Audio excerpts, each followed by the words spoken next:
ዛሬ ትንሽ ዲቴል ገብተን እንግዲህ ብዙዎቻችን የረሳነው ነገር እንመልከት። ማለትም ዶናልድ ትራምፕ ለምንድን ነው ይሄን ጦርነት ማለትም በራሻና በዩክሬን መሀል ያለው ጦርነት እንዲቆም ይፈልጉት? ኢኮኖሚካል ከሆነው ውጪና ዶናልድ ትራምፕ ደግሞ ቢዝነስማን ነኝ ብለው ከሚሉት ሀሳብ ውጪ ምን ከጀርባው ምን ነገር አለ የሚለውን ነገር እንመልከተው። ከዛ ፊት ዶናልድ ትራምፕ ወደ ስልጣን ከመጡ በኋላ ነገሮቹ በተቃራኒ መልኩ ነው እየተቀያየሩ ያሉት። ማለትም ዲፕሎማቲክና ጂኦፖለቲክስ የሆኑ ነገሮች ማለት ነው። እዛ ውስጥም አንዱ እንግዲህ የዩሮፕና የአሜሪካ ግንኙነት ነው። ጆ ባይደን በስልጣን ባሉበት ወቅት የሁለቱ ሀገራትና ስብስብ እጅግ በጣም ጠንካራ ነበረ። ማለትም እጅግ በጣም ዩናይትድ የሆኑ ሀገራት ነበሩ። ሁሌም በስብሰባቸው ወቅት የሚያነሷቸው ቶፒክ የሚሆኑ ሁለት ሀሳቦች ብቻ ነበሩ፣ በዋነኝነት ሀሳባቸው ማለት ነው። አንደኛው የሐማስና የእስራኤል ጉዳይ ሲሆን ሁለተኛው ደግሞ የራሻና የዩክሬን ጦርነት። የራሻና የዩክሬን ጦርነት ደግሞ በዩክሬን አሸናፊነት እንዲጠናቀቅ በጣም ብዙ ነገር ይሞክሩ ነበር። እናም በሆነ ወቅት የሁለቱ ሀገራትና ስብስብ ግንኙነት እጅግ በጣም ሻክሯል። ግንኙነታቸውም እጅግ በጣም ከመሻከሩ የተነሳ ፊገሩ ማለትም አሜሪካን ከዚህ ፊገር ውስጥ ወጥታለች በሆነ ወቅት ማለት። ባለፈው አንድ ሳምንት ብቻ እዚህ ፎቶ ላይ ከምትመለከቷቸው መሪዎች መሀል ሁለቱ በአንድ ሳምንት ውስጥ ሄደው ዶናልድ ትራምፕን ለማነጋገር ሞክረው ነበር። ነገር ግን አልተሳካላቸው። የዶናልድ ትራምፕን ሀሳብ ሊቀይር የሚችል አንድ ፖይንት ነበር። እሱም የከበሩ ድንጋዮችን ከዩክሬን ጋር መፈራረምና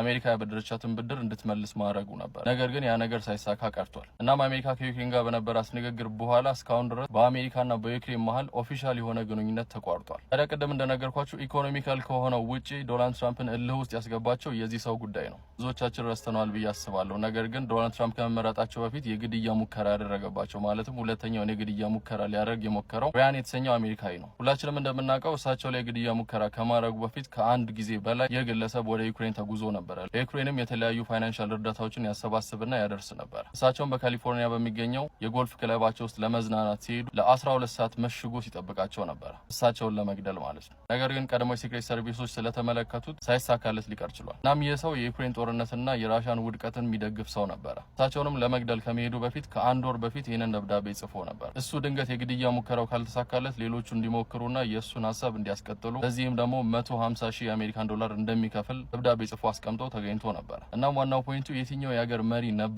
በዩክሬንና በራሻ ጦርነት ጊዜ እና ምክንያት የግድያ ሙከራ የተደረገበት? ዋነኛውን የመጀመሪያው የአሁኑ የአሜሪካን ፕሬዚዳንት የሆኑት ዶናልድ ትራምፕ ናቸው። እናም እኔ እንደማስበው ከሆነ ይህንን ነገር ለመበቀል ዶናልድ ትራምፕ እልህ ውስጥ ገብተዋል። የአውሮፓውያን ሀገር መሪዎችም እንግዲህ ቅድም እንደነገርኳችሁ ለመጀመሪያ ጊዜ ዩክሬንን ተመልክቶ ከአሜሪካን ውጪ ስብሰባ አድርገዋል። ይህም በሁለቱ መሀል ያለውን ግንኙነት እጅግ በጣም የሚያሻክር ነው። ነገሮች ወዴት እየሄዱ እንዳለ የሚያሳውቅ ነገር ነው። ዋናው ነገርና ሊታወቅ የሚገባው ነገር ግን ዩክሬንም ሆነ የአውሮፓውያን ስብስቦች ያለ አሜሪካ እርዳታ የትም ሊደርሱ አይችሉም። አሜሪካ ለዩክሬንም ሆነ ለኔቶ የምታደርገውን እርዳታ ካቆመች በቀናት ውስጥ የዩክሬን መሸነፍና የራሻ ማሸነፍ እውነት ይሆናል። ይህንንም ሊያድነውና ዩክሬንን ሴቭ ሊያደርግ የሚችለው እንግዲህ ከአሜሪካ ጋር ያላትን ጥሩ ግንኙነት ማስቀጠል ብቻ ነው። ይህ ነገር ተግባራዊ ሊሆን የሚችለው ደግሞ ዩክሬን ከአሜሪካ ጋር እፈራረማለሁ ያለችውን የከበሩ ድንጋዮች አግሪመንት ያለምንም ቅድመ ጥያቄ መፈራረም ስትችል ብቻ ነው። እዚህ ላይ ሀሳብና ኮመንታችሁን አስቀምጡልኝ። ይህ አዲስ ወይኔ አካውንት ነው። ፎሎና ላይክ ማድረግ እንዳትረሱ። አዳዲስ ነገሮች ካሉ መለሳለሁ። መልካም ምሽት ይሁንላችሁ።